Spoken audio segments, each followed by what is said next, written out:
You're listening to Noona, Your Business Podcast, Episode 5, No Drama Like K-Drama, with your hosts, Becca and Megan. Today we discuss our 3 favorite K-dramas of all time, find out who's a better friend between the two of us, scold Megan's mom for never watching My Love from Another Star, and listen to Megan have a meltdown over Reply 1988. We pick our 3 favorite dramas of all time up to this point, discuss the genre, the stars, our 2 favorite scenes, and pick one thing we'd change if we could. That's what's coming up right now with Noona, Ya Business. I'm sure you'll guess at least 2 of mine. I'm so basic, and I always talk about things I like, so I never shut up about stuff. But I wonder if I've seen all yours. I'm kind of fickle. You've seen all of the ones that I chose. All right. I think you've seen all mine. There might be one you haven't. I think I know what it is. Actually, no, there are 2 on my list that for you that I don't think I've seen. Oh. What we're talking about right now. I know you've seen 2. We're guessing our favorite dramas. Today we are going to tell you all about our top 3 favorite dramas. Becca has her 3, I have my 3. You're going to see really quickly what we like. I feel like mine are pretty... You're going to get to know us pretty themey. well through this. Mm-hmm. We're very different as far as what we like. Megan and I don't see eye to eye when it comes to dramas. At all. Or biases or any of that. None of that business. Thank God. That's why we get along. Yeah, we're never going to fight over a man. We're exactly the same and then completely different. Yeah. But I want to give you these rapid fire questions. Do it. So this is just to get you in the drama mood. These are some impossible to answer questions. I have no idea what she's going to ask me. I'm kind of honestly, I'm pretty nervous about this. You should be. These are hard. This is like my son asking me for help with Common Core math when I'm like, I'm really good at math, but I'm so scared about Common Core. I don't know what's happening. One time I tried to Google Common Core because everybody was talking about it, and obviously I've been out of school forever, so I was like, I'm going to figure out what it is. I still have no idea. I think it's where you add, or there are more steps to solving a math problem. It's way more steps. Is what it seems like to Our me. school had to send out a YouTube video describing it, and I finally think I understand it, see, but I could not teach it to you. I would knock so it don't ask. right now because it sounds terrible. However, I still use my hands to count. So clearly whatever method they were using in the 90s was also not good. So I think we just need to abolish math. All right. Okay. Let's do it. These are your rapid fire ultimate ready. Drama I'm questions. Stretching. Okay. I'm ready. Question 1. Okay. If you could spend the rest of your life inside one drama, what would it be? Shopping King Louie. Oh, good answer. If you could punch one drama character in the face, who would it be? Say Nah. I knew you were going to say Nah. If you were stranded on a desert island with one drama character, who would it be? Oh my gosh. I would have to pick the lead from Healer because I feel like he could just provide for me and take care of me and we could survive. I feel like that's a really good answer because he's Ji Chang-wook, so... Yeah, I mean, it's a win-win. Yeah, whether he's handsome. Himself or his character. They're both just but fabulous. Also very, strong and knows handsome. Martial arts and things. And handsome. Handsome. Well-read and handsome. Man, I gotta rewatch Healer. And then, okay, 2 more. If you could change the ending of one drama, which drama would it be and why? Reply 1988. Spoiler alert. I refused. We both do. We refuse to acknowledge episodes 19 and 20 even exist. I would just end it at 18. Mm-hmm. I would just leave. I wouldn't even add it. I don't need to know if they get together or not. I want that happy ending where they walk out together, kind of. And I just want to picture in my head that things go the other way. I feel like I wish I could stay in the place I was in right before those aired where I didn't know what was going to happen. Yeah. And I still had hope in my world and in my life. I'm going to be honest. That's a whole nother podcast, but that was an extremely disappointing night for me. We were together too. We were. It was awful. And then finally, number 5, your ultimate K-drama bias without thinking, go. Ultimate of all time? Like, you can only pick one. Oh, Megan, why would you do this for me? Who is it? I guess Gong Yu. Yeah. I would have to say Gong Yu. That's a hard one, though. I know. I told you they were going to be hard. That's really hard. Yeah. I'm not kidding around. He was my quiz. gateway drug to all K-drama biases. Yeah. So I'm going to have to go back to sturdy old Gong Yu. He's an icon. He is. You can't go. He's too pretty. Oh, I mean, realistically, I could never be with Gong Yu. I would just feel self-conscious all feel the like time. I could rise to the occasion. I would better myself as a human and just be that good person who is willing to be the ugly lady next to Gong. So anyway, rapid fire. Are you psyched up for K-dramas now? Let's do this. I am so pumped. So basically what Megan and I agreed to do is we each picked our 3 favorite K-dramas of all time. As of today, I feel like we're fickle. They change frequently. Change all the time. And I already told Becca, I picked 3, and then there's a 4th one that just wants to wedge its way into the top 3, but I had to kind of just make a gut call right here tonight. And it could, if this were a different night, it could be different. Well, I think it's going to be wonderful. We're also testing our friendship to see who's a better friend, because I challenged Becca to see if she could guess mine, and I'm going to guess hers.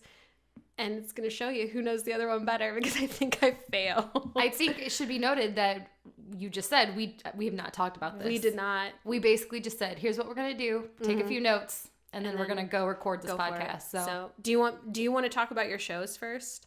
It's totally up to you. I'm going to guess yours. Okay. And then we'll talk about yours. Okay. I'm so nervous. So my guesses, and I have 3 on my list, or 4 on my list. Okay. So I'm going to just pick 3, and then I'm going to tell you my 4th in case I was wrong. Okay.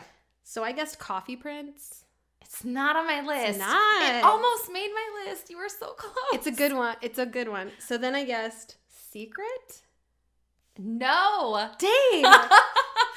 Again, should have been on my list. So then the last one, and I'm going out on a limb on this one, I guessed 1% of something. Yes! Yes! It's on my list. Okay, so my 4th one was Fated to Love You. Oh, I did not pick it. Okay. I should have. Man, I honestly... all of them that you said were in my top 10. Yeah. But none of them made, besides 1% of something. Was Kill Me, Heal Me on your list? It was also on my list. Oh. You knew how much I love that In your top one. 3? Not in my top 3. Oh, man. Okay, so I have no idea what you picked then. So let's Should do I it. just let's throw just them do out it. there? Well, obviously you guessed, so 1% of something. Which I have not watched. Right, that is the one that you have not seen. But that's okay. You know, I mean, can throw in. We're gonna say here. just in general, right now. Potential spoilers ahead for these shows. Yes. So listen at your own risk. They will be in our show notes too. So I also look down and really like spoilers. I like to know what's coming. Megan loves spoilers. I hate surprises. spoilers. Yeah, I do not like If you're surprises. a Megan, keep listening. If you're a Becca, check the show notes. We'll have time codes. Skip the ones you don't wanna get spoiled. So we gotcha. All right. So another Oh Hae Young. Oh duh. Made What my was I list. thinking? I I'm love stupid that for show. not picking that one. And then this one's tricky. So I went back to all the old shows I watched and was like, which one, if I had to watch one right now today, which one would I really want to go see from this beginning? Like if I didn't know what was going to happen. And I picked My Love from Another Star. Funny you should say that. Guess who just started watching that today? Who? My mom. She's never seen it? That's what I said. What? Your mom has seen like 400 dramas. Everything. She's seen the most obscure dramas I've never heard of. She's never watched My Love from Another Star. I was giddy making her start this show, and she was like a half an episode in this morning when I left for work, and she was like, this show's amazing, how have I never watched it? And I said, I know, you dope. Marilyn. I know. Yeah, something like that. So I'm psyched. Those are excellent choices. Thank you. I was nervous you'd be a little upset about My Love from Another Star. No, it's pretty. That is niche. I don't know. No, that's so legit. So popular. You can go back and watch it over and over. It's always funny. Let's start with that one. All right, let's start with that one. So, My Love from Another Star, starring Kim Soo Hyun, and Jun Ji Hyun. Is that how you say it? Yes, I think. And I'm so afraid of like mispronouncing names, so I'm really, really sorry. It's a romantic fantasy would be the genre of My Love from Another Star. Yeah. So if we're gonna give you just, if you have not seen it, the basic plot points here. Kim Soo Hyun is like a 400-year-old alien. Again, we say this out loud and we're like, what a ridiculous show. Ridiculous. Great storyline. It's amazing. It makes perfect sense. He gets stranded on Earth. They're here visiting in a very dramatic, beautiful way. Yes, and his buddy aliens are like, peace out, we gotta leave go, him. and they leave him, and they're not gonna orbit back around for 400 years. So he's got 400 years on Earth. In the meantime, of course, naturally, he stays young And like some weird vampire that he is. yeah, I don't know if the aliens did their research ahead of time or if he just became the embodiment of a perfect human, but he is perfect looking. Flawless looking in this show. Yeah. And of course, right before, they always get you right there. He's supposed to go back. He falls in love with a famous actress, and she again is flawless looking. Which this goes back to something we talked about right from the start, which is we love cool, different female characters. She is right up Chon there. Sung-yi is the embodiment of what we're talking about. She is headstrong. She is stubborn. She is kind of difficult, but she knows who she is. She stands up for herself. She stands up for the people she loves. She's hilarious. That woman she is a physical comedian. I mean, she's insanely funny. Her physical acting is hilarious. Oh my gosh. I could honestly watch some of those episodes with no volume and no subtitles, and I would still be laughing at her. She just embodies this perfect character who I think part of me didn't want to watch it at first because I saw it and I was like, oh yeah, super hot actress. Oh, she's so much more than that. She's so funny and so complex, and she really has a journey through the show. She changes as a character in really positive ways. Ugh. She's the best. Yeah, it's a great show. So of course, they end up falling in love, and then towards the end of the show, he has to make a decision of, am I going back?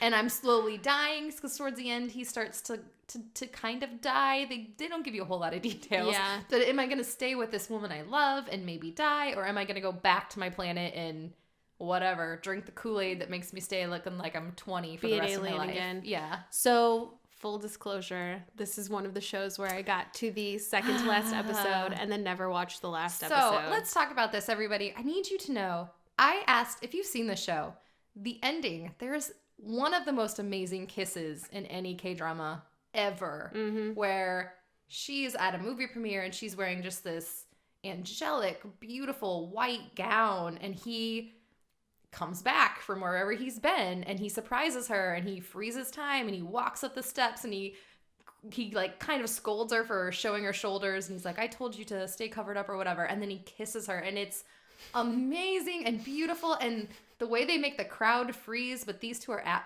moving, it's just so pretty. And I was trying to tell Megan about it one day, and she Sounds goes, awesome. oh yeah, I've never seen that part. Seen that part. I was like, what? I don't know why I stopped. Again, it's one of those things where I feel like you commit so hard. Okay, this is me, my personality. I commit so hard for 15 episodes, and then by the time I'm almost wrapping it up, I'm having a little of that denial that it's going to be over, and I'm getting kind of sad, and it's like, okay, I need something new to take my interest away, which is probably a sign that I need therapy for other things in my life.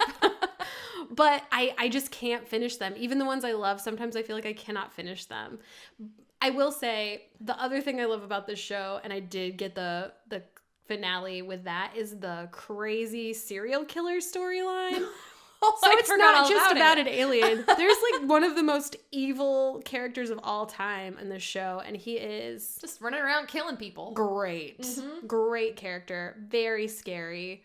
And they kind of surprise you with him. So anyway, he's fabulous. But yes, I'm hijacking your show. It's just I don't know what else to say. It's one of my favorites. I'm disappointed that Megan didn't finish it. This is another reason why I loved it.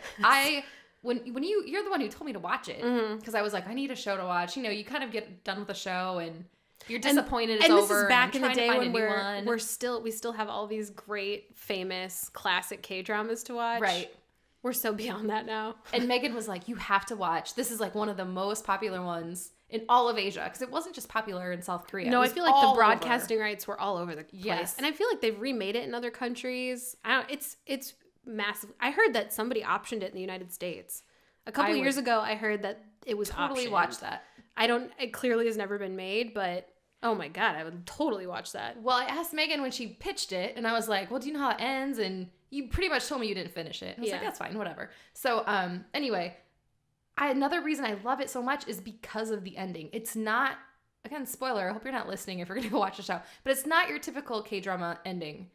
It kind of has a hopefulness about it, but it's also very somber. Like, they do not know their future together. It's not laid out. I feel like there are a few dramas where they do that acknowledgement of nothing is permanent. Right. It's like My Lovely Samsoon is like that too, where you're like, you really want a happy ending, but there's something way better about the fact that she's like, I don't know if this is forever. Right. I'm happy right now. I'm trying to enjoy it while I can. And that's life. pretty much how I think the show ends, is the actress is talking about, I love him so much. I'm loving him while we're together. I'm loving him while he's here. I'm loving him while we can spend the time together that we have. It's so magical and beautiful. What a good person. If there was a 400-year-old alien that was like, I love you, but I might go back to outer space, I'd be like, no, you're in this now. You were picking. How dare you? You've lived 400 years. You're fine. You can just die with me. So You're not getting out of this, man. That's my love from another star. Do you have any final thoughts? Did you want to share a couple of scenes? Oh my gosh, stuck with yes. you? Oh my gosh, I can't believe I forgot this part. You got to do this. There are so many. I honestly think some of my favorite scenes are, he has this weird ability to hear her, to hear anything, but particularly to hear her voice. So he could be in another country and he could hear her complaining about something. So they happen, of course, to live in adjoining like apartments. So they share a top floor of an apartment building, but they both have their own room, like their own apartments. And she doesn't know that he can hear her. And so she like goes on this epic rant about how she hates him and there's all these things wrong with their life, and she's like crying, and he's just like, I mean, she's like ugly crying. Oh, like having emotional a breakdown. wreck. And he's walking around his apartment like trying to do things to like not hear, to drown it her, out. her meltdown, but it's amazing. It's so funny. And everything about the way that's so good. Her physical comedy is kind of over the top and really hilarious, and he does the opposite. He's very much the straight man, very still, very calm, and they play off of each other so well. I think that's part of why it's so great, is they just cast the two perfect people for this role. It's one of my favorites. My other favorite scene I already talked about. It has to be the ending kiss. It's just so beautifully Now I gotta done. watch the last episode. It's so great. Like, you might cry. It's just written. See, that's so why I don't beautifully. want to. If I'm not gonna, again, I don't like bittersweet though. I just want it to be cut and dry, tied up with a bow. Everyone lives happily ever after, as far from reality as possible.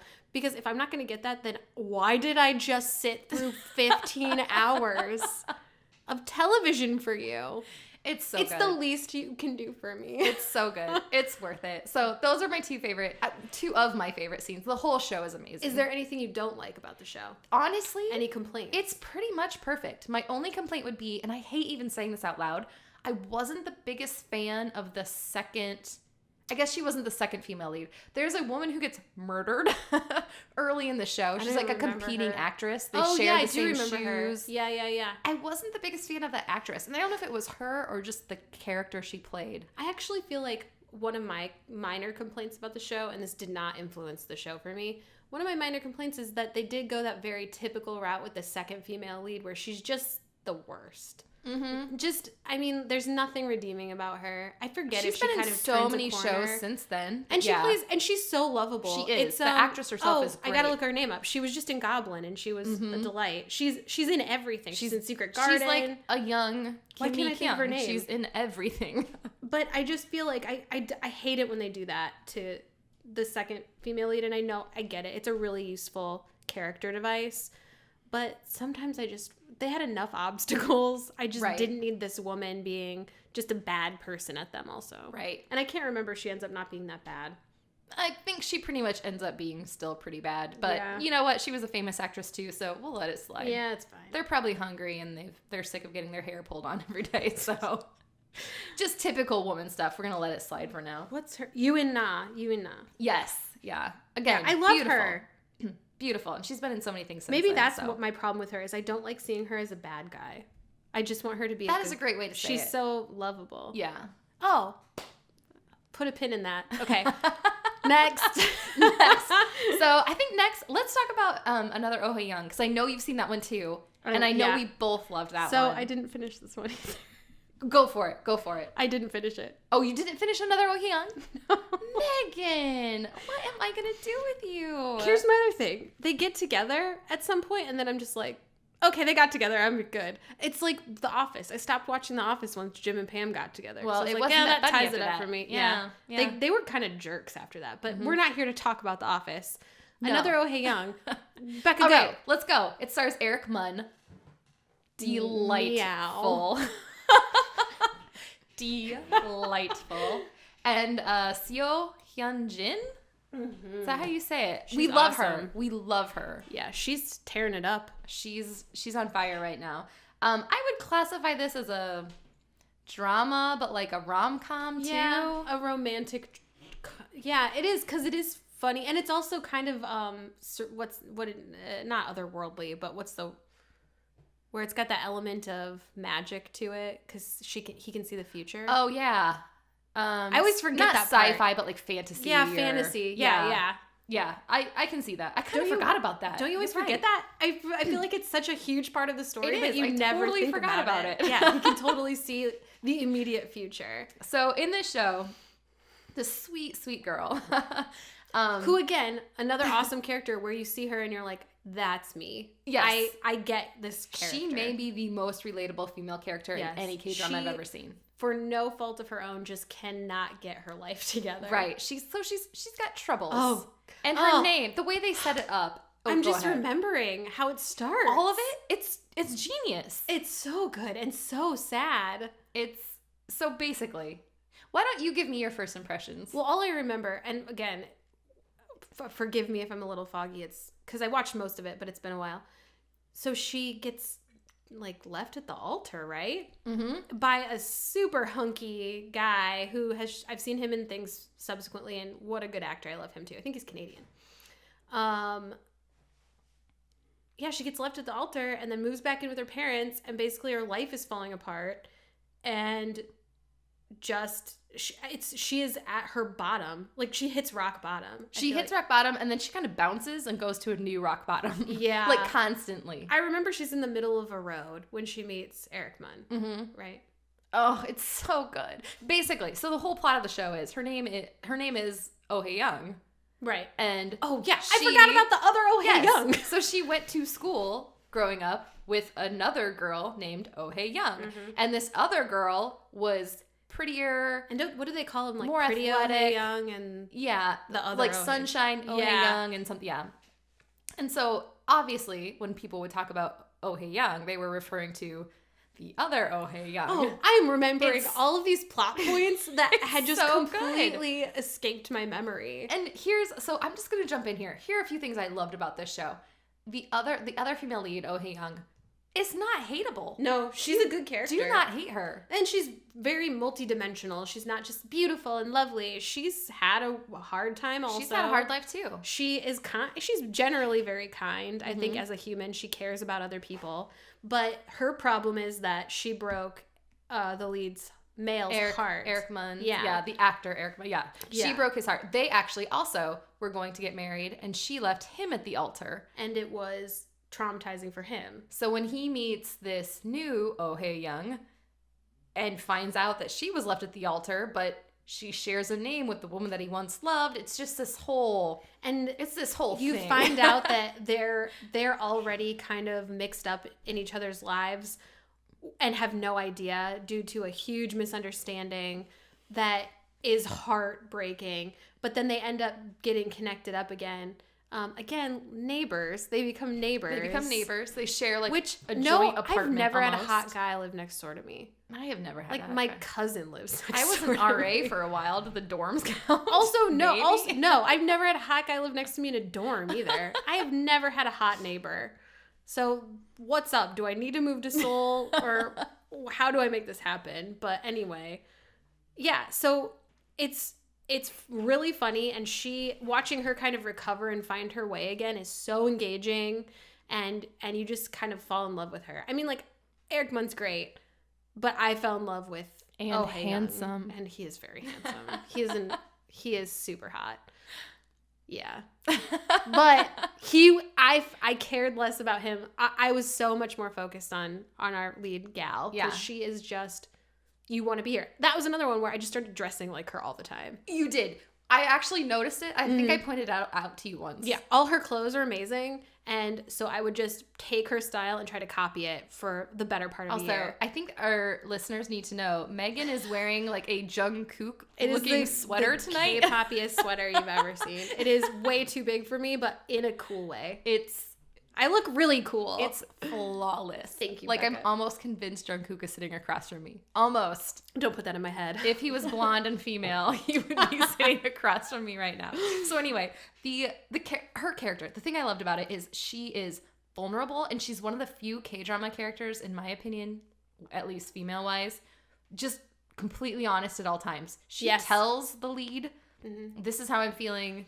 I'm jealous. I'm feeling vulnerable right now.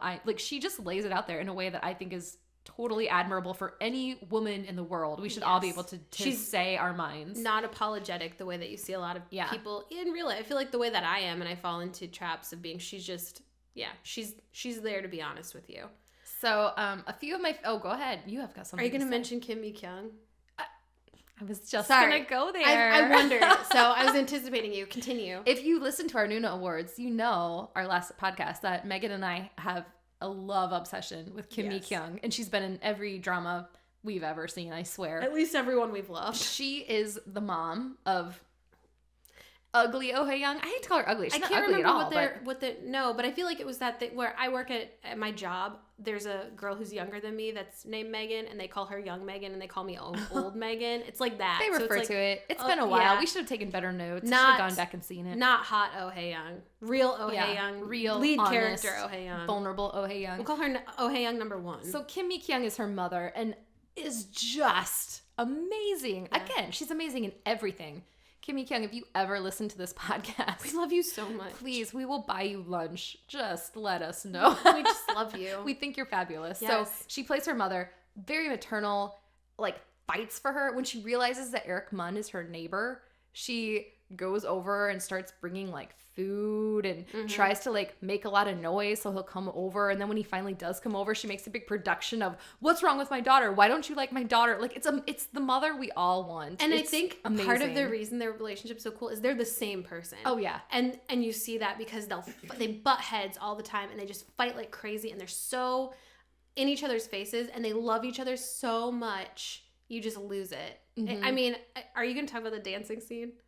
Is that one of your favorite scenes? When they dance together? Wasn't, but it should have been. So I'm just going to mention this. There's a scene where she's still struggling to get over being left at the altar, and she's been very depressed and down and not doing anything. And she puts on some music in her house and just starts dancing around her house. And her parents are kind of looking at her like, what is going on? And then her mom just starts dancing with her. And it's beautiful. It's one of my favorite scenes in all of K-drama history, because it's just such a genuine, lovely moment between two characters who you have already started to really love. But again, I'm hijacking your dramas. No, it's so great. It's absolutely wonderful. So this is weird. I just put this together. The scene that I wrote down as one of the most memorable actually sounds like I could have just said it about my love from another star. So there's an alien in this show. He is a sound producer for film, and so he's always recording. That's right. His apartment. He'll leave for the day and just record a whole day of noises from his apartment, which sounds weird. And he doesn't really listen to them, does he? He doesn't always listen to them, but he keeps them and he classifies them. And so at one point they share an apartment. There's this weird trapdoor between their rooms, and she comes home. Of course. And he doesn't come home early that day, and Oh Hae Young had a terrible day. And so she's sitting at this trap door of their apartments. And she doesn't know he records, right? Ugly. No, she doesn't know. She's just, again, ugly crying and yelling things like, is it so much to ask for you to come home early? And I'm so lonely. And she's just yelling these extremely personal, deepest inner thoughts. And then he, of course, at some point comes home and hears this recording. And it's just beautiful. I mean, they end up fighting over it, but it's so beautiful and lovely. And just the vulnerability there. It's moments is like amazing. that. It's those tiny little scenes that make me love K-dramas. I guess make me love television, because you have more time to work in these beautiful moments. But man, that's what K-dramas are good at. Just such a poetic. They just rip you open, and then they pour a little salt in there and just let it simmer. Step on it. So it's beautiful. It's absolutely beautiful. And then one of my other favorite scenes is towards the end of the show. Spoiler, please don't. I hope you guys are skipping if you don't want to know this. They end up breaking up. They finally get together, and then of course they end up breaking up. And there's a scene where she's trying to walk across the street to him. This is right before they break up. And they're smiling and they're happy. And She you're gets hit by a thinking, car. they finally no. Oh, sorry. Although That's every what happens other in K-drama. K-dramas. And you think, oh my gosh, this is their happily ever after. And then her ex-fiance is carrying flowers and he thinks that she's like waiting across the street for him. So he's like waving and he doesn't know that Eric Munn is standing here, but he's going to go walk towards her.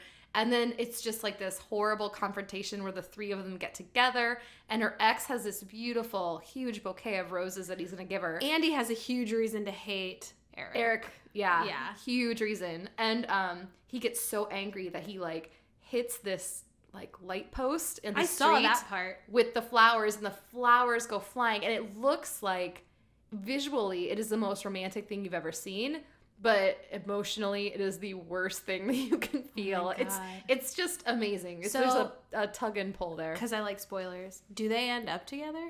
They end up together. Is it a happy ending? It's a very happy. It's one of those endings where it's like, I don't need this last episode. There's a wedding involved like and they're all later. dancing and I'm like, See, oh no. I feel like sometimes what keeps me from watching is things will get so complicated that I have this feeling they can never come back from it. And of course they will, but I can't watch it. Mm-hmm. That's my thing. I think that's what happened with Oh Hae Young. It got so dramatic and complicated that I was just like, no, I can't see. I can't look. It was beautiful. This is one of those dramas I probably watched 7 times. Like You I watched did? it all the way through and I loved it and I had to watch it guess again. that one because you really did. I feel like for a while there, for more than a month, you were just rewatching. I was just rewatching it. I just got way too attached to these characters. Yeah. Which is totally fair. I totally get that. It was beautiful. Good talk on Oh Hae Young. Thank you. I like that. Now I want to watch it again. All right, so I'm going to go to my last one because you haven't seen it, so this one will be quick. No, but I feel like I've kind of seen it because you've told me so much about some of the sexy scenes. Oh, if you're listening to this podcast, you probably like K-dramas, and you know there's never any good sexy scenes. Not a lot. Like holding hands is a sexy scene usually. Yeah, I'll never forget the day that Becca texted me when right when she started and she was watching Secret Garden, and she texted me a screenshot of the two leads kissing, and she was like, "They kissed, they kissed," and I'm like, "Yep, girl, get used to that feeling." It was like episode 12. Yeah, it took a really long time, but anyway, I digress. So anyway, the reason I love 1% of something is if you are used to if America is where you live or those are the shows you watch. This is the most American-ish K-drama. Man, I've still never watched this. Which you would think is a bad thing, but it's just the male is very aggressive in his pursuit of his love. Mm-hmm. So anyway, it stars Ha Seok-jin, and I do not know how to say her last name. I think it's Jeon So-min. I don't know her, I don't think. She's so delightful. But they're amazing. They're amazing together. Their chemistry is off the charts. And basically the premise of the show is this guy's super rich. He's got a grandpa or a dad. I don't remember how they're related. And he owns this giant company. And this sweet little, they call her Dada, which is the one thing I would change about the show. Besides the fact that I'm not in it, I would change that her name is Dada. But she basically is a school teacher. She has, she's fine. She's making her living. She's making the world a better place. And one day she's out walking and she sees a gentleman who has fallen and hurt himself. Like he's fallen like down a ravine. It's a pretty dramatic scene. So she helps him and whatever. I think she takes him to the hospital. After he gets checked out, she puts him in a cab and makes sure that he gets home. And it's very, very, very sweet. So anyway, the male lead then is getting ready to kind of take over the company. And this older man in his life is like, well, you have to marry this woman because I'm leaving half the company to her. And the guy is like, I've never even heard of this woman. Who is it? Well, ends up being the school teacher that helped him. She had no idea that he was some rich man. Right. I mean, she had no clue at all. She's just a good person. So the male lead shows up at her school one day with like his attorney and is like, what'd you do? How'd you bewitch him? How'd you get him to give you half his company? And she's like, I have no idea who you are or what you're talking about. And then hilarity ensues. It's a comedy and a romance. It's so good. Your list is a lot less dramatic than I thought it would be. I know, because usually I like those. You like really the dark drama. I feel like you can handle a lot of drama. I tried to go wide range here. Yeah. I like that. So it's great. Two of my favorite scenes. There's a scene where she has to stay with him. It's this whole thing. It's the refrigerator. Yes. And like Never seen it, but I know this scene because Becca told me. I showed it to you. You did, and I can verify it is nice. It's steamy, yeah. but she like gets out. Anyway, it's fun time. I don't know how to describe it appropriately for the podcast, but it's a very intimate setting. Yeah. Mm-hmm. Yes. For a K-drama. Meaning they like kiss, but still it's very romantic. There's a lot of sexual tension. There's a lot of tension. Yeah. It's good. I like the tension in my dramas. Me too. I don't even need the kiss. I just need that tension. I just need the tension. And I mentioned the one thing I changed. I hate that her name is Dada. I hate the way that the male lead says it. I hate the way that she says. Ugh. Just one of those things. It's like a baby babble. I don't want baby babble in my Korean dramas. In fairness, Becca does have babies around her. All I do is talk to babies. Give me some real names that I can't pronounce, please. That's what I want. Is it like her nickname or is that her actual name? It's her nickname. It's what he calls her. So. Okay. Yeah. It's a pet name that's like what my 1-year-old would say, and I just can't deal with that. You need more distance. I need more. Yeah, that's too close to my reality. So, are we gonna move on to your favorite? Are you ready to? Did you want to say anything else about? Did you have anything else? No. My biggest thing is if you are trying to get a friend, and we may do a whole podcast on this. If you're trying to get anybody that you love and appreciate into K-dramas, and they are used to American television, I would say 1% of something is a good place to start. That's on my list to watch soon. I feel like it's exactly what I'm looking for right now. It's perfect. It's funny. It's romantic. There's a lot of tension there. The lead is he is great. Handsome. Which I say that, I am not 100% sure. Oh, D-Day is the only thing that I've seen him in. D-Day, yeah. And so I've never actually seen him as a full-fledged male lead. So he pulled it wonderfully. I need to watch it. Yeah. I follow him on Instagram. He has a very charming Instagram presence. He does. Yeah. So anyway, I love it. Side note, he's on Instagram. All right, well, I'm going to take a stab in the dark at your 3 favorites. You're going to get them. I don't know if I am, though. I don't know if I am. Okay. I guessed best hit. Okay. Yeah? No. Nope. Really? Top 10. I am shocked. Top 10. I'm crossing it off. I'm shocked. Yeah. Greatest Love?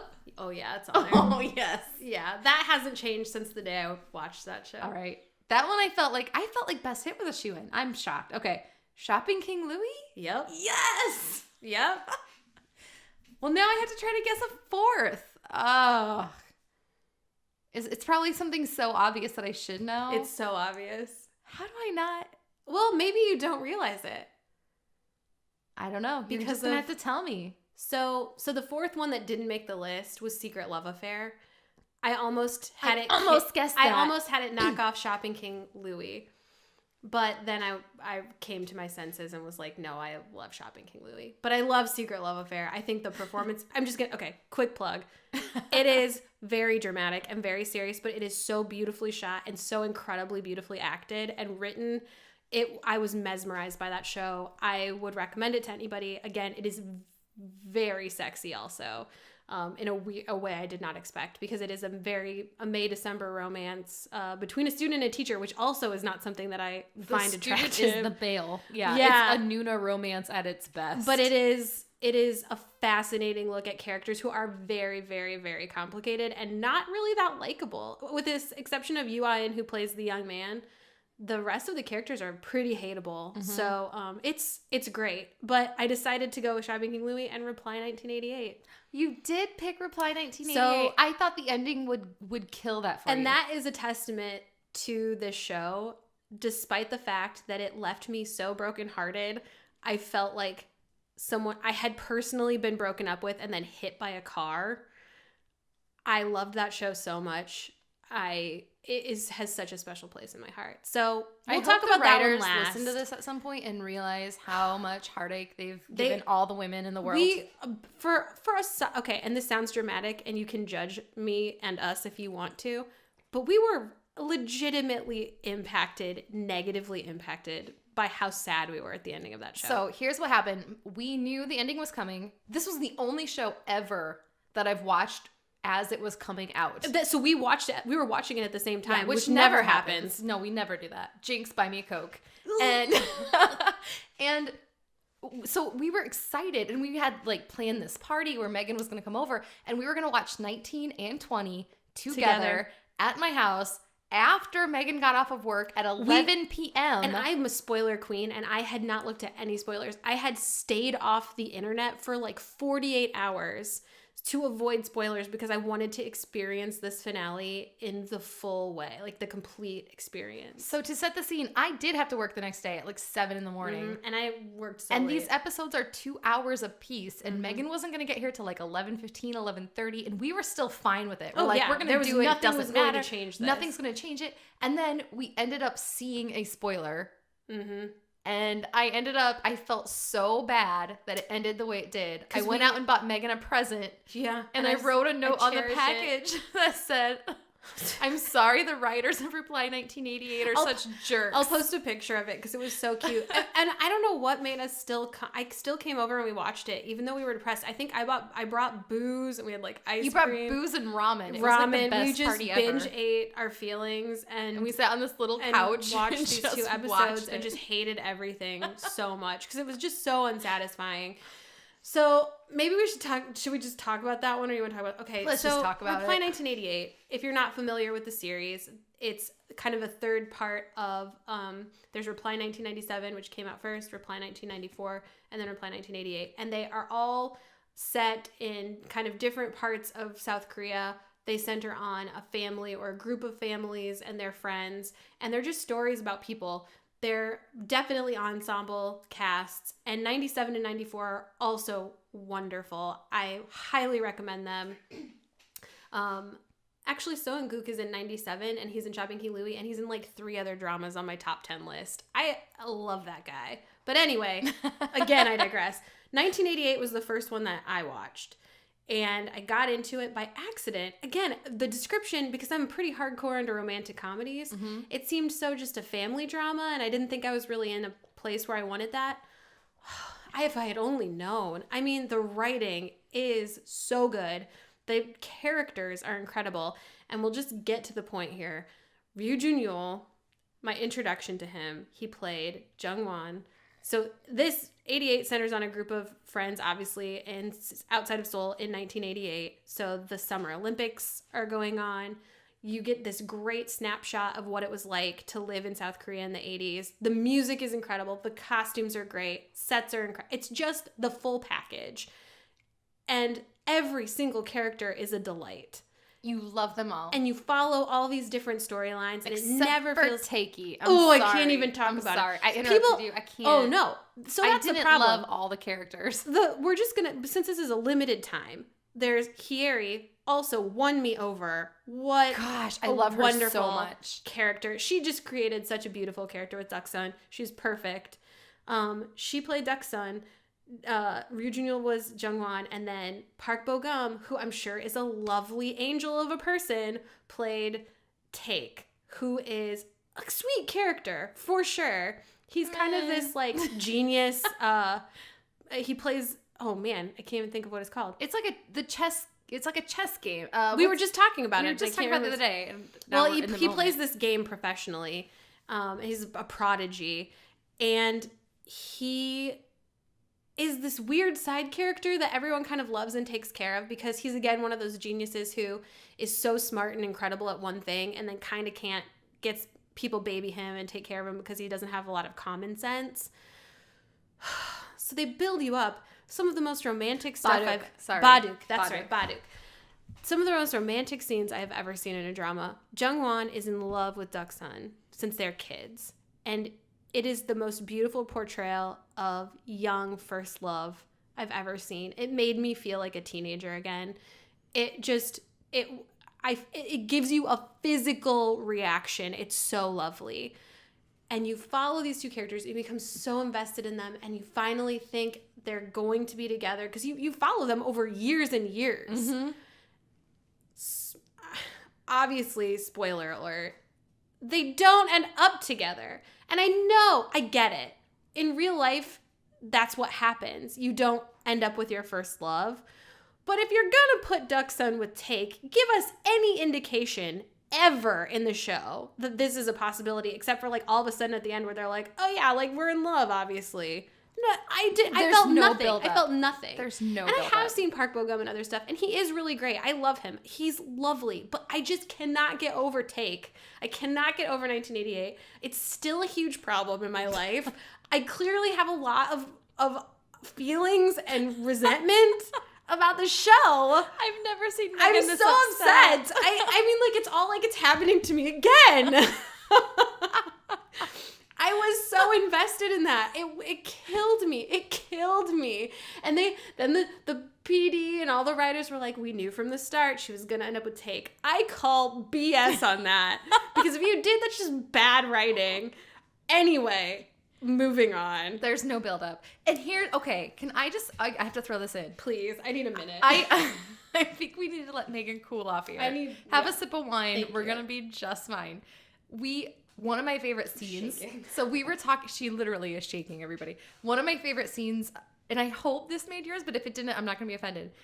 As Megan said, it's not just about the leads, which, well done. Written so, minus the Take part. And I can't even, I mean, like, so well. it's still good. The Yes. show is still good. It's still great writing. It just didn't feel real to me. It didn't feel authentic. It felt like they were like That was a pandering to popularity. forced relationship at Because the Ryu end. Jun-Yul was kind of like a brand new actor, and Park Bo-gum had a following. I don't know. I have my theories. Anyway, what were you saying? Yes. So, as she mentioned earlier, the show isn't just about them. It's about family. And the families in the show are written so beautifully. To this day, I honestly feel like feel like they're real people. I feel like I know these families. Because there's not just one. There's like 5 families that you get to know. They have their own little family units, and then they form this cohesive family, this neighborhood family. Beautiful. It's the whole idea of like it takes a village to raise a child. It's these 5 families getting together and raising their 5 children together. It's beyond beautiful. It's wonderful. But there is a scene where Jung-won's brother has like a heart condition, and he has to go, and like it's somewhat of a simple procedure, but they have to still open up his chest and do this whole heart thing, and Jung-won is so nervous about it, and he ends up getting a nosebleed, doesn't he, at the hospital? Yes. After his brother's procedure. And so his brother like wakes up, and I forget the exact wording, but his brother basically asks him like, how's your nose? Or something like, it's something so He's so worried about his simple nosebleed. and beautiful. And so this brother who's having this heart procedure is more worried about his brother, his younger brother. Is it younger or older? He's older. His older brother Yeah. having this like nosebleed. And then Jung-won, like, he's like, oh, I'm fine, whatever. And he turns around, and in the hospital room, he just starts bawling. And it's just the most beautiful symbol of brotherhood and family and siblings. And I can't. It's one of my favorite scenes in any drama. And I'm trying to look up this pronunciation of this word because I feel like it helps.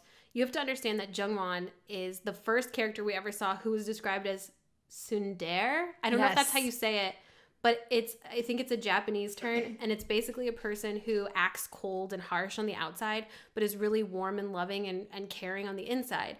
And he is such a hilariously beautiful character. He is such a jerk. When I first started watching that show, I was like, okay, who is this guy? What a jerkwad. No, he is so loving. And that's the thing with his brother. Their relationship is beautifully kind of sculpted too, because his brother's sort of an underachiever, hasn't passed any of his exams, can't get into college, and Jung-won's the opposite. He's just good at everything. Mm-hmm. But they're close in a really interesting, realistic way, I would say. And that, I mean, all the more reason I fell deeply, deeply, deeply in love with Jung-won, and have to this day not recovered from it. But that wasn't on my list, but it should have been, along with the scene where they're on the roof of their house toward the end, just looking up at the stars. And that's all after we realized that we were not going to be getting the ending that we wanted or deserved. And I remember it's beautiful, made beautiful by that reality too, when we realized, like, okay, there's more to his character and his storyline than this romance with Duck-sun. And I want to send a shout out really fast to Jung-won's dad, the actor who plays him. Yes, is actually amazing. Yeah, and he's super young. That's the thing. I was just looking it up. So he, in real life, was born in 1980. Ryu Jun-Yul was born in 1988. No, he's 86. Is he 86? I think he's my age. So, which also, Ryu Jun-Yul was playing like a 17-year-old, and he is right. It was 86. 31. So in this show, when you see it though, the actor who plays his dad, in reality, the actors are 6 years apart. But in the show, you would honestly believe this man was like 50 Way something. older. And he's so funny, and he's got his quirks. It's amazing. The Reply series will reuse a lot of actors in totally different characters. They're not playing the same character, but he's in 1994 also, and there's a joke about the fact that he is in college, but he looks like an old man. They kind of make fun of him all the time for it. But yeah, he's so good. And the woman that plays their mom, I think it's Rami Ran, is there. Oh, she's beautiful. She's incredible. And she's also quite young, like surprisingly young. But I mean, they wear their characters beautifully. And they make a beautiful family unit. And their family story is interesting. They were like the poorest family in the neighborhood, and then their dad wins the lottery. And it's just so interesting. And again, it plays into how everyone takes care of each other. I'll do my 2 scenes really quickly. Yes. I obviously picked the boner scene. The boner scene. Megan and I for weeks would text each other, shoulders, boner, because those are the 2 things that stick out from that show. Yeah, one of the greatest acting moments I've ever seen. Duck-sun and Jung-won, so all the kids are at this like sleepaway weekend thing for school, and through a series of kooky events, end up having to run away from the chaperones, and they're hiding in this really, really narrow alleyway, and they're pressed up against each other, and they've known each other since they were little kids. I don't even think they think it's narrow weird. Alleyway, we mean like 3 it's like feet. between it's 2 buildings. They're pressed right up against each other. And it's not weird because they know each other so well, except for Jung-won like gets turned on by it. And you can see the agony in his face as he's trying to suppress his feelings. It's funny, it's torturous to watch. Yes. And then like Duck-sun realizes it, and they can't leave because they're still hiding. It's such a great scene. So perfect. It's beautifully And acted. it's also the moment where Jung-won starts to look at her in a different way, and it's just perfect. It's perfect to set the tone for the rest of the show. If you want a little bit of a preview of what Reply 1988 is, go to Google and just Google Reply 1988 boner GIF. Yes. And you will see in a 5-second GIF all the emotions on both of their faces. Honestly, and it's so beautiful. It's a star-making scene. Yeah. I feel like you could watch that one scene and be like, this guy can act. Yeah. And it's this so girl, great. because her reaction is so perfect and subtle. Yes. It's beyond beautiful. So I picked that one, and then the second one, and I could have picked any number of scenes. My second one was the McDonald's scene. When they go into Seoul and they're at McDonald's, and Jung-won, Duck-sun goes with her 2 friends who are also hilarious and great. They go to McDonald's, and Jung-won shows up and is going to buy them dinner, and that's it. I mean, it's just funny and awkward because Duck-sun has no idea. She's kind of dense about some stuff. Mm-hmm. She has no idea that he's in love with her. We all know, and it is literally killing us at this point. And killing him. And it's just this great scene where you see how he treats her and how he interacts with her. And it's the first time her friends are like, dude, he likes you. And she's kind of the first time where she's like, okay, I don't hate this idea. And it's part of a great Christmas episode where she asks for a Christmas present. She wants gloves, white gloves. And I'll just leave it at that.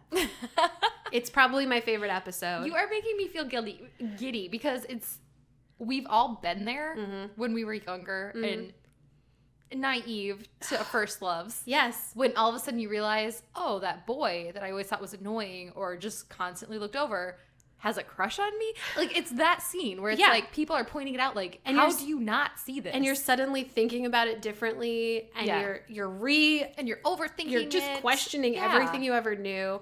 I feel like when you grow up, you miss that kind of. And I do not want to be a teenager again. For God help me. But this will make you. But it will remind you of what that was. You look fondly back on those times when it was confusing and love was really exciting and terrifying, and it's beautiful. So it's just one scene like that after another for every relationship you can imagine, for everything. It's such a great show. It's beautiful. Aside from the terrible ending that literally killed me. Which I'm guessing is what you would change. Yes. What did I not like about it? The ending. What would I change? The ending. I will never forgive the them. last 2 episodes in general. Except they for just don't exist. So the moment when we knew we were probably screwed, Jungwon does have some kind of sort of closure with the relationship, and it is again Ryu Junul gives the performance of a lifetime, rips out all of our hearts, and tucks it in his pocket and walks away. But it's great. So anyway, I can't. He will have you melt like a stick of butter, and then you will want to hit him across the face. Yes. All in that last scene. So frustrating. It doesn't make sense. To this day, we still are mad at the writers. Clearly I not hope okay you hear with this it. and know how mad we are. You're the only I hope person you can't that's... sleep at night knowing that I still this think is about true. this. This is true. A fortune teller told me once that a man would hurt me so badly I would never recover from it. I didn't believe her, but now I know it was you, producer, writer, director of Reply 1988, and you, Park Bo-gum, and you too, Ryu Junul, because you didn't do anything to stop it. So it's real. Boom. This is where we are. Okay, Boom. Next show. So let's do Shopping King Louie. Oh, can we please? I feel like I talked too long about Reply 1988, so I'll try to go faster. Shopping King Louie, simple premise. And it's actually everything I hate about K-dramas, but somehow I love. So the thing that drives me the craziest in K-dramas is when they use the amnesia thing. Oh. So the 2 characters are in love and have overcome all of their differences, and they'll always be together even though they shouldn't be and they don't make sense, and then one of them gets amnesia and can't remember that they were in love, and I throw things across the room because it makes me so angry because they just need to put a wrench in the works, and it's stupid and I hate it. Louie's got amnesia from day one. So Poor Louie. That's why it's okay. So Seung-gook plays Louie. And he is a very rich heir growing up in France. And his grandmother keeps him in France because she was told something bad would happen to him in Korea. But she gets sick and he goes home and he's in an accident and he completely forgets who he is. He doesn't know anything. No one there knows him because he's been living in France. And it's very complicated. Okay, enter Go Bok-sil, who is played by, who we've already talked about how much we love her, Nam Ji-hyun. She is kind of a country bumpkin who loses her grandmother and then her brother runs away. So she's come to Seoul to find her brother and she's going to sell her wild ginkgo that she found. And she has nothing either. I mean, literally has nothing. And she and Louie run into each other and they have no one, they have nothing, and they just have each other. And for some reason they stick together and this friendship grows and they take care of each other and they figure it out on their own. And that's the story, is these 2 people trying to figure out who they are, what they're missing in their lives. And it's so beautiful. It's a beautiful story of like self-discovery along with they obviously are both looking for answers. It's one for of things in their life. She's trying to find her brother. She's upset that her grandmother passed away. He's just trying to figure out who the heck he even is. Does he have a family? It's beautiful. Yeah, and it's the purest love story I've ever seen. Where it's just you watch this beautiful connection grow and it's happy and all these great side characters come into play. It just makes you feel like there's a lot of good in the world. It's a very hopeful drama. I loved it. It's by far one of the most innocent dramas I've ever seen. It's sweet. And the fact that it is. It's love and it's these 2 characters are form. part of that. They're so sweet and innocent. And Louie, so part of the reason I love Seung-gook is he's really hilariously funny and he plays this character he doesn't know who he is or anything about himself, but he still acts like an entitled, spoiled brat because that's all he knows. And it's hilarious. And he keeps it going, and she's such a patient, lovely character that she just kind of like takes care of him, but doesn't let him get away with anything. Right. So it plays out beautifully. The 2 scenes that I chose. Beach scene. I bet I already know scene. it. We've literally already gone in depth on this beach scene. These 2 people just decide, what do you want to do more than anything in the world? I want to see the ocean. They take a train to the beach. They dance together on the beach. They eat cotton candy. They're the just song, together. Be My Baby. They're just dancing. There's nothing else to it. They're just happy together. They make each other happy. They've found their home in each other. And you just get that sense. I don't even think at this point they've really acknowledged they have romantic feelings for each other. They just stick together. They're just never going to give up on each other. This is why Megan warned me about the beach scene. And then when I started watching the show, I was like, oh my gosh, I think the beach scene's coming. They're going to the beach, whatever. And it happened. And I can't overhype it enough. It's the way I feel when I'm with my kids. Yeah. Where it's like, there's nothing romantic there, obviously. No. But it's just, I love them so much. Unconditional. They love me so much. Yes. We don't need to be in a certain place or to have a certain toy or to be wearing certain clothes. We're just together and we have fun. Yeah, it's that age-old thing. You don't need money to be happy. And I think that's the moment where they realize that they used all their money to buy train tickets. They're just sitting on the beach. They have no idea who they are. And no one in the world is happier than them. Yes. No one in the world is richer than them. It's the whole, I am going to start crying. It's beautiful. I love it so much. So that scene just killed me. And then there were a ton of hilarious scenes I could pick because it's a very funny show. But I actually wanted to talk about a scene that happens relatively quickly after the beach scene, which is the first time that they kiss, because it's written really beautifully also, and you don't realize, I don't think, how long you've been waiting for them to acknowledge romantic feelings for each other, because you're fine with what their relationship is, which is just taking care of each other. Mm-hmm. And there's this moment where they're at like a outdoor book market, and Louie realizes that he can speak like 5 languages.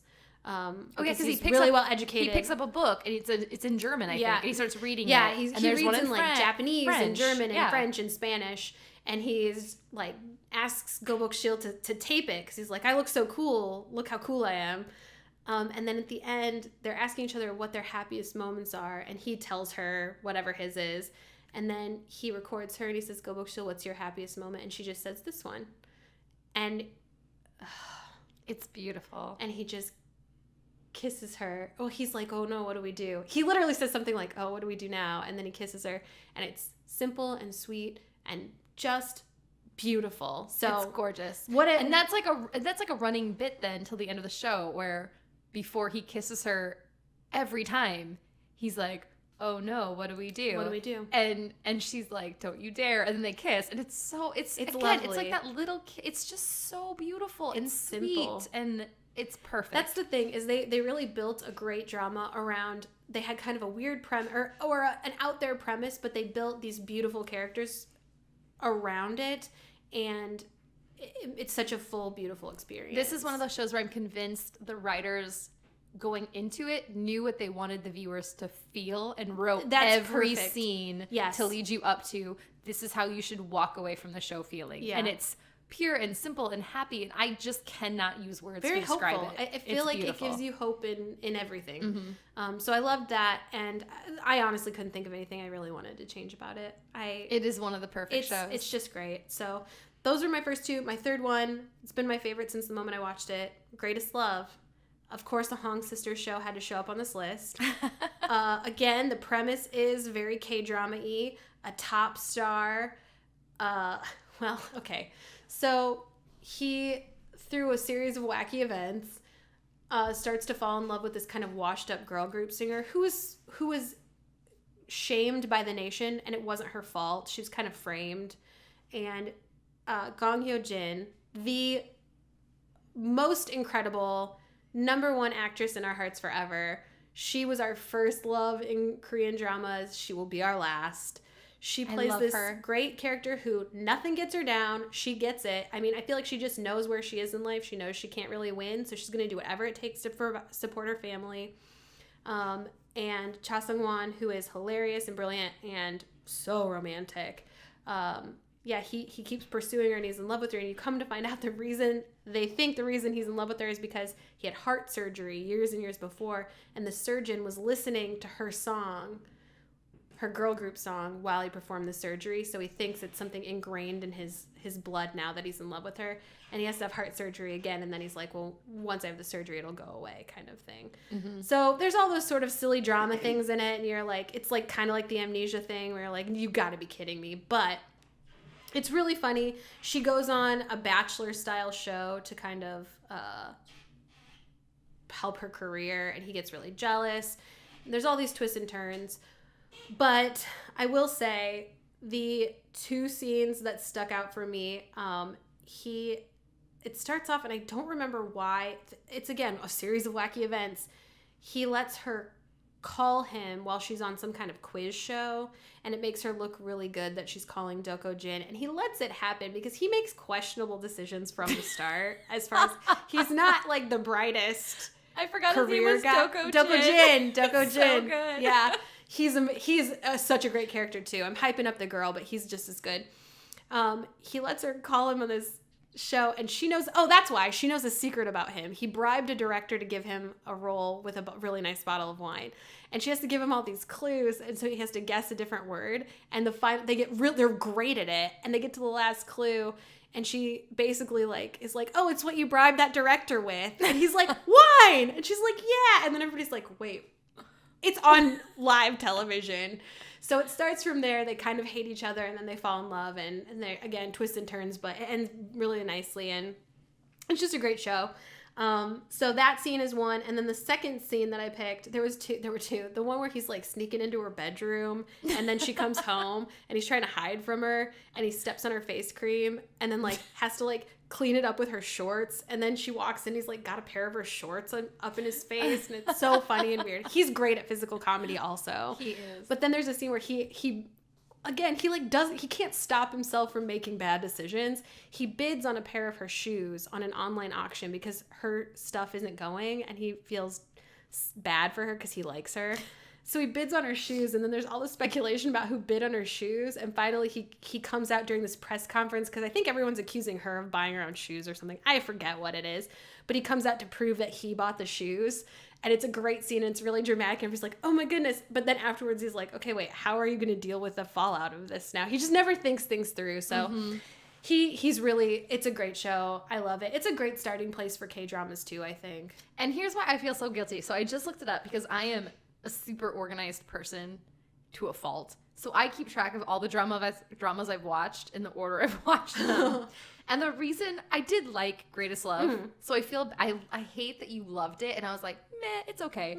But when I look at my list, I had just finished Coffee Prince right before Greatest Love. It's a tough and follow. I loved Coffee Prince, so I did really like the show. The one thing I loved about it was the ending. Did you please tell me you watched the ending of this I did one? finish this one. Good. I can't remember the ending. There's this beautiful moment where they have a child together. This is a year later or something. Yeah, but it was one of the few where I saw the happily ever after episode. Oh, they're in his living room. Oh, it's still so beautiful. Yeah. I mean, they're he's falling asleep, and he's got a 2-year-old son, and they're falling asleep on the couch together. It's just, I feel lovely. And probably one of the reasons I like it so much is I am a sucker for the I hate you so much and then I'm in love with you storyline. And this is classic that where he really wants to hate her and he just cannot hate her because he cares so much about her. So that was, I would say, the only thing I didn't like about it, that was a second male lead situation for me where you just like the second male lead so much you really don't want it to end badly for him, but at the same time he can't win. So that was tough. And then also, it was our girl, Noona, again, who I don't like her playing a bad guy. I want to be on her side all the time. And she plays, I think she kind of comes around toward the end, but she plays a really evil star character in that one too. So anyway, we'll wrap that up. We'll wrap it up. I think we should, before we end today, we have 2 amazing listeners who've been interacting with us this week. So I want to give a shout out to both of you. I wish I knew the girl on Twitter. I'm just going to call you the girl on Twitter. I don't know your real name. I tried to look it up. It's not in your bio, and I don't want to call out your Twitter handle on a podcast, but we really want to thank you for listening. If you listen to this podcast as well, we loved interacting with you this week. So happy. And you gave us some great insight on our BTS podcast episodes 2 and 3. So thank you for that. It was really fun, and we were texting each other, talking about, wow, she said this, and I didn't even know, and I had to Google it. And we were also someone talked to us on Twitter. I know, it's so great. So thank you. And then also, sweet Dave from Facebook. Dave, if you're listening, you've been a big supporter, so thank you for listening. We appreciate it. We do appreciate it, because we sometimes think we just do this for ourselves. And honestly, if nobody ever listened to us, we would be fine because we genuinely just like need getting to let together it out. and talking about it means this a lot stuff. that somebody's listening. So thank you. Thanks, we do guys. appreciate all of the listeners. We appreciate all the mentions. So and let us know if thank there's you, anything you want to hear us talk about or anything we should be looking into, because we are always up for suggestions. And we're hoping to, in the next few podcasts or so, get some guests on the show. And we have I think it's an ambitious wish list. Yeah, we do. So if there's any guests that you would like us to get on the show, Jin. Obviously, Yeah. Kimmy Kyung, they're all going to be on our show. But we have been the writer talking replied about 1988. the right way to approach this. So we are going to get a couple of guests. If there's anybody that you would like to hear from, anybody who runs whatever, recap a sites, Tumblr site, a fan recap sites. site, yeah, let us know, and we will do our best to reach out to them and try to get in contact. So Until thank then, you so much. Find us on Facebook. We're at Noona Your Business. You can find us on Twitter at Noona Your Business. You can email us, Becca at NoonaYourBusiness.com and Megan at NoonaYourBusiness.com. We want to thank Who Arted, our sponsor for all the podcast equipment. And yeah, I don't think we've decided what our episode next week is going to be about. It's going to be a surprise. We have a couple ideas hashed out, but we just need to pick one and go with it. We'll see where we end up, but And until I don't want to tease it, but we've got a pretty sweet Valentine's Day episode I coming can't up. wait. We'll definitely be talking about the beach scene again. So you need to start stockpiling the candles and wine and join us for that episode. The slow jams. So thank you so much for joining us today. We really appreciate all the listeners. If you have any questions, comments, suggestions, let us know through social media, and we will see you all next week.